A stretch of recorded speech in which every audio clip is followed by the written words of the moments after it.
जय श्री महाकाल। जगजनी माँ भगवती के चरणों में प्रणाम करते हुए नमस्कार करता हूँ। मैं धर्मेंद्र नाथ माँ भगवती से प्रार्थना करता हूँ, हे माँ भगवती, हम सनातन धर्मियों में संगठनात्मक शक्ति प्रदान करें। हम सनातन धर्मियों को धन शक्ति दे, बल शक्ति दे, विद्या शक्ति दे, जिससे अपने राष्ट्र के, अपने धर्म के, अपने स्वाभिमान की, अपनी बहन बेटियों की रक्षा करें। मेरे सनातन धर्मियों, पिछले दिनों 1.5-2 महीने से मैं प्रवास पे था और अलग अलग स्थानों पर घूमने का मौका मिला। अभी दिव्य संतों के साथ भी मेरी भेंट हुई। चंबा, अखनूर और काफी दिव्य स्थानों पर मैं गया। एक निमंत्रण आया। एक हमारे लक्ष्मण पाल योगी जी हैं, महाराज जी, जो सनातन धर्म रक्षा क्रांतिकारी और आंदोलनकारी हैं। पिछले दिनों साथ मिलकर के हमने यमुना सफाई के लिए एक क्रांतिकारी आंदोलन भी किया। उनके निमंत्रण पर श्री श्री सूर्य कोटि महायज्ञ का आयोजन लखनऊ के अंदर किया। जब मैं उसी स्थान पर पहुंचा तो वहां पर एक भागवत कथा भी हो रही। भागवतचार्य संजीव अग्निहोत्री जी अपने मुखार बिंद से सनातन धर्म की रक्षा के बारे में भागवत भी कर रहे थे। और बड़े बड़े साधु संत जैसे आनंद गिरी महाराज एवं बड़े बड़े महापुरुष साधु संत वहां आए हुए। सभी साधु संतों ने आदरणीय योगी जी, मोदी जी की सुरक्षा के लिए और उनके उज्जवल भविष्य के लिए यह यज्ञ रखा था। 12 कोटि यज्ञ था, यानी कि 12 कुंडीय यज्ञ कुंड बनाए गए थे। बड़ा सौभाग्य था भी कि ऐसे दिव्य संतों के साथ में मुझे यह सौभाग्य प्राप्त हुआ। परंतु मैंने वहां देखा और अचंभित था कि लोगों ने देवालयों के नाम पे व्यापारिक प्रतिष्ठान बना लिया। किसी ने शिव मंदिर, किसी ने दुर्गा मंदिर, किसी ने शनि मंदिर, किसी ने शीतला माता मंदिर, किसी ने कुछ ऐसे करके अपना स्वामित्व को स्थापित कर लिया। मैं ये बात क्यों कह रहा हूं? क्योंकि मैंने अपनी आंखों से देखा जो भगवान भोलेनाथ शिव शंभू विग्रह की सुबह 4 बजे अभिषेक होकर के आराधना आरती होती है और मैंने 8:30 बजे आरती होते देखी। वो पाखंडी जिन्हें अपने ऋषियों के गोत्रों का नहीं पता, जिन्हें परवर नहीं पता, जिन्हें अपने शिखा नहीं पता,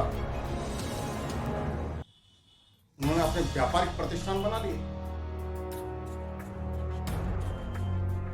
उनका अधिग्रहण है, उनका कब्जा है, भूमाफियाओं का।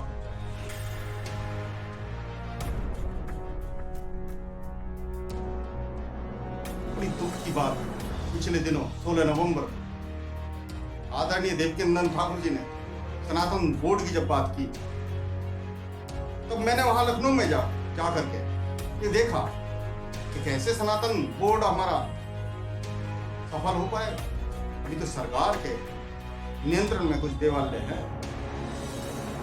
जब ऐसे गुंडे माफियाओं के जो भव्य के बदनाम करते हैं, कैसे संचालन हो पाएगा मंदिरों? ये चिंता का विषय है। चलिए मैं पहले उसी स्थान की विशेषता के बारे में बताता हूं, आगे प्रारंभ करते हैं। ये लखनऊ में स्थित कृष्णनगर सहसा वीर के नाम से ये भूमि विख्यात है। सहसा वीर और पशवा वीर तो संत हुए थे अब से 300 वर्ष पहले। ये सहसा वीर जो थे बड़े तपस्वी संत हुए, जो सहस अपने शरीर सहित समाधि लीन हो गए। अब पछुआ वीर ने भी वहां पर अपनी समाधि। ऐसा कहा जाता है जो भी वहां पर मनोकामना मांगता है उसकी 100% 24 घंटे के अंदर उन्होंने कहा अपना फोन रखिए। ऐसा लोगों ने बताया मेरे, डरते डरते, क्योंकि वहां पर भूमाफियाओं का कब्जा है, भूमाफियाओं का डर है। लोगों का गरीब तभी जुबान पर बताते हैं। ऐसा वीर के प्रताप को देखते हुए 4 लोगों ने उस भूमि को दान किया कि उनकी भूमि पर उन्होंने 4 लोगों ने 18 बीघे करीब वो भूमि को दान कर। चलता रहा, कुछ ऐसे ही चलता रहा। साधु संत आए, कुछ पुजारियां रहे, क्योंकि उस टाइम पे जंगल ही तो था। उसके बाद पुरी साधु संत आए, जिसमें पहले ज्ञानपुरी, गोविंदपुरी, राघवपुरी, प्रेमपुरी, नारायणपुरी, लक्ष्मणपुरी, पक्कड़पुरी और श्यामपुरी, इन साधु की वहां पर समाधियां हैं। परंतु ये समाधियां अब दिखती नहीं है, क्योंकि भूमाफियाओं ने पिछले शासनकाल में उनकी समाधियों के ऊपर निर्माण कर यहाँ तक कि दुकानें भी बना ली, और उन दुकानों को 3-3 बार बेच दिया गया। और अभी ये दुकानें किराए पर चलती हैं। कुछ एक ने तो मुसलमानों ने भी वहां किराए पर दिया, ऐसा मुझे पता चला। मैंने 200 लोगों से वहां पर बातें की कम से कम। कोई भी सामने आकर के बात करना नहीं चाहता, क्योंकि विकास दुबे का, उसके गुर्गों का आज भी खौफ है। इसके खौफ को मैंने भी महसूस किया, क्योंकि जब भागवत कथा संपन्न होने के बाद, भंडारा खत्म होने के बाद, जब साधु संत के साथ में थोड़ा सा लखनऊ के बारे में जानकारी करने के लिए मैं आनंदगिरी महाराज जी के आश्रम में था। उस बीच में 40 से 50 गुर्गे आए थे, और उन गुर्गों ने उस यज्ञ स्थली को तोड़ दिया, यहां तक कि आग लगा दी, साधुओं की कुटियाओं में आग लगा दी। और हम साधु संतों को ढूंढ रहे थे, विशेष मेरा नाम लेकर के ढूंढ रहे थे। ये भी खौफ, मुझे भी डर लगा, परंतु मैं अपनी बात को रखूंगा जरूर। जब शिव शंकरपुरी जी महाराज अपने गुरु जी से मिलवाने के बाद, तब उन्होंने मुझसे कहा कि आइए, एक दिव्य संत और आए हुए थे, उनसे वार्तालाप गुरु मूर्ति आए। बिल्कुल सत्य बात है।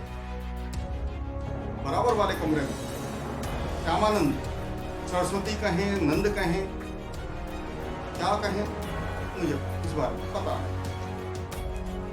वो अपने आप को 104 वर्ष के बताते हैं, वो बड़ी जोर जोर से बोलते हैं। अपने को कुंडली जागृत होने की बात करते हैं कि मैंने कुंडली जागृत की हुई है। थोड़ा सा मेरा वहां तर्क वितर्क, क्योंकि उन्होंने दयानंद सरस्वती जी के बारे में बोला, तो मैंने एक थोड़ी सी बात कह दी कि आजकल जो साधु संत हैं, मुझे नहीं पता था किसके सीने पर किसका नाम लिखा हुआ है। मैंने कहा कि आजकल तो साधु संत ऐसे कि अपनी प्रेमिका के नाम अपने सीने पर लगा कर घूमते हैं। कैसे साधु है, कैसे सनातन धर्म के लिए काम करते हैं, मुझे नहीं पता। उन्होंने बड़े क्रोध में आकर के अपने शिष्य रामानंद का नाम लिया, मेरा रामानंद, अपनी प्रेमिका आई लव यू प्रिया के नाम से उनके शिष्य के सीने पर लिखा हुआ है। उसकी तुलना तुलसीदास जी से बड़े बड़े उनसे करने लगे और कहने लगे। जब मैंने संत की परिभाषा पूछी, मैंने दयानंद सरस्वती जैसे साधुओं की बात कही, तो उन्होंने कहा कि मैं हूं ऐसा साधु, जबकि उनके ड्राइवर खुद नशे में धुत, और उनका सहकर्मी जो था, ड्राइवर का सहकर्मी जो था, वो भी शराब के नशे में। साधु संत समाज सुधारक होते हैं, जबकि उनके दोनों कर्मचारी नशे में धुत थे। क्योंकि ऐसा बताया जाता है, मुझे नहीं पता, मैं अपनी भाषा में नहीं बोल रहा हूँ, जो मुझे बताया गया, जो प्रमाण है, उन प्रमाण में पता चलता है कि रवि दास के नाम से ये इनका पूर्व नाम है और इनका इतिहास जो है आपराधिक है। जब उनके प्रमाण आए गोली चलाने का, लूटने का, पता नहीं नशे का, देह व्यापार का, ऐसे ऐसे आरोप इनके ऊपर है जो वर्तमान में उत्तर प्रदेश में है। उन्होंने सोनभद्र में उनकी कुंडली खोली थी, गिरफ्तार किया। ये ऐसा इतिहास, आपराधिक इतिहास है। वर्तमान में विकास दुबे के जो गुर्गे हैं वो साथ में रहते हैं। ऐसा भी लोगों ने मुझे बताया वहां पर, क्योंकि मैंने 200 लोगों से मैंने बातें की। उन्होंने बताया कि पता नहीं कितने लोगों को मर्डर करा चुके, हत्या करा चुके, ऐसा लोगों ने बताया। दबी जुबान 1981 में पहली ऐसे भी बाबा के नाम से एक ट्रस्ट हुआ। उससे पहले एक राम कुमार नाम के, आज भी वर्तमान में बाबा है वो, जब पुरियों की समाधि के बाद 60 वर्षों से जंगल में एक तपस्वी के भांति, एक रक्षक की भांति उस भूमि का आज तक रक्षण करते आए हैं। ऐसा भी सुनने में आया। उनका मैंने इंटरव्यू भी लिया। गुंडे आते थे, वहीं मछलियां खाया करते थे, शराब पीते थे, उन्हें मारने की धमकी दिया करते थे, भगाने की कोशिश उन्हें बार बार की। कई लोगों पर तो जानलेवा हमले भी हुए हैं। ऐसा भी बहुत विख्यात है लखनऊ के अंदर। हम तो मैं अचंभित हूं कि प्रशासन ने उस पर क्यों अपनी दृष्टि नहीं डाली। उनका बड़े बड़े लोगों से, उन्होंने तो मुझे ये बताया कि मेरे लालजी टंडन जी से संबंध है, राजनाथ सिंह जी से भी संबंध। उन्होंने बताया मैंने अपने सोनभद्र के अंदर 60 एसी लगाए हुए हैं। अब मैं उनसे प्रश्न करना चाहता हूँ, सत्य तो आज का सुधार अपने जीवन समाज के लिए समर्पित करता है, क्योंकि वो समाज का हिलिया दिया था। आपने अपने 2 कर्मचारियों को नहीं सुधार पाए, आप कैसे समाज का भला कर पाएंगे? आपके वो 60 एसी किसी दलित भाई के काम आए, किसी गरीब आदमी को काम आए? नहीं। क्या उन सनातन बेटियों के काम आए? आपका धन उन बेटियों के काम आया जो रोजाना मारी जा रही है, काटी जा रही है? मैं कहता हूं नहीं। आपकी जो कुंडली 100, जो अपने कुंडली जागृत करने की बात करते हैं, क्या वो कुंडली जागृत होने से क्या किसी सनातन धर्मी का लाभ हुआ? जो धर्म रक्षक है उनका लाभ हुआ? कहता नहीं, क्योंकि आप स्वयं बात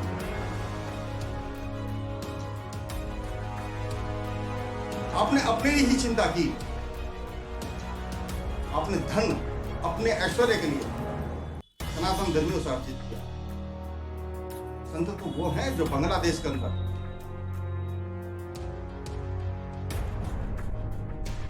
संघर्ष कर रहे हैं, हिंदुओं के लिए संघर्ष कर रहे हैं। जबकि इस्कॉन टेम्पल विश्व का सबसे बड़ा टेम्पल है, संस्था है। चाहे तो कुछ भी कर सकते, परंतु उन्होंने सनातन धर्म के लिए प्राणों का भय ना उत्पन्न होते हुए भी अल्पसंख्यक हिंदुओं के साथ खड़े होने का निश्चय किया। सनातन धर्म के लिए रक्षक हो सकते हैं, आप तो सनातन धर्म के भक्षक बने जा रहे हैं। क्या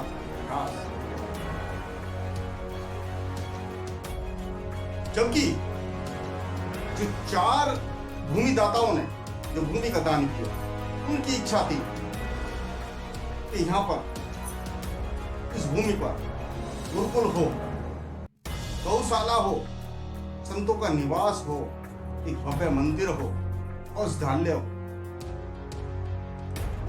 आपका अधिपत्य था क्या? आप अधिपत्य अपने अधिपत्य के मैं आप अपने आधिपत्य में क्या उस भूमि का जीर्णोद्धार करा पाए? आपने तो वहां कूड़े के ढेर करवा दिए अपने शिष्य रामानंद के साथ मिलकर के, और भूमियों को खसरा नंबर कहीं और का, और भूमि कब्जा भैंसावीर में ऐसा आप करा। क्योंकि 1981 के बाद जो पहला लखनऊ बोर्ड का, लखनऊ नगर निगम बोर्ड का जो सर्वेक्षण हुआ, आपकी बाजें खुल गई, क्योंकि भूमि का जो आकलन था 500 करोड़ का। क्या करेंगे ऐसी भूमि, और इतनी उम्र में आप क्या करेंगे इतनी भूमि? आप पीछे अपने विवाद छोड़ के जाएंगे? क्योंकि 104 के तो हो गए, और ये भी बात सत्य है, अपार संपदा जो संग्रह की है, नहीं शिष्य तो आपकी जो शिष्य है तो वो वर्चस्व की लड़ाई लड़ेंगे। आपसे आग्रह है, आप 104 वर्ष के हो चुके हैं, अपने धन को सनातन धर्म रक्षा के लिए कार्य में लगाएं। उन सनातन धर्मी जो सनातन धर्म की रक्षा में कार्य करते हैं उनको दान दो।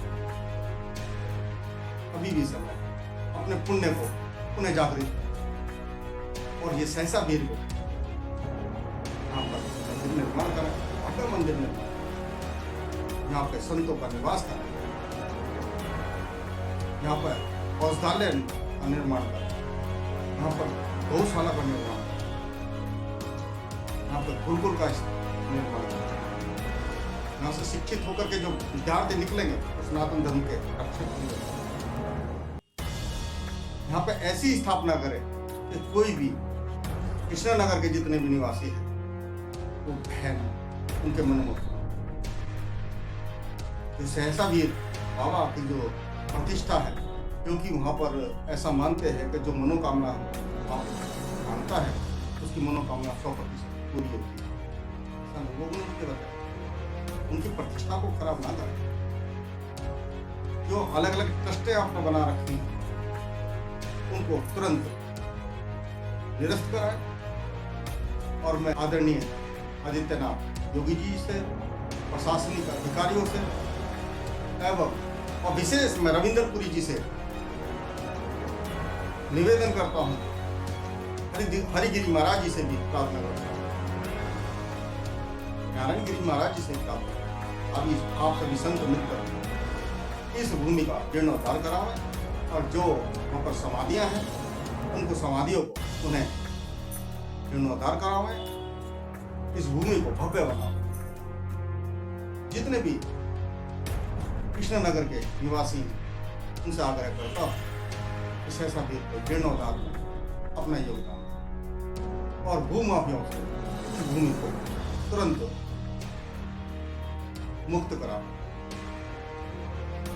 संगठनवाद, स्वयंवाद, जातिवाद, क्षेत्रवाद, भाषावाद का त्याग करें, संगठित रहें, संगठित करें और संगठित व्यापार। एक बात और, किसी कुल परंपरा को स्थापित उसमें सहयोग महाकाल महाकाली से प्रार्थना करता हूँ, हे महाकाल महाकाली रामानंद जी को सद्बुद्धि दे, और जो राम कुमार जिन्होंने बतासे खा खा करके 8 वर्षों से उस भूमि की रक्षा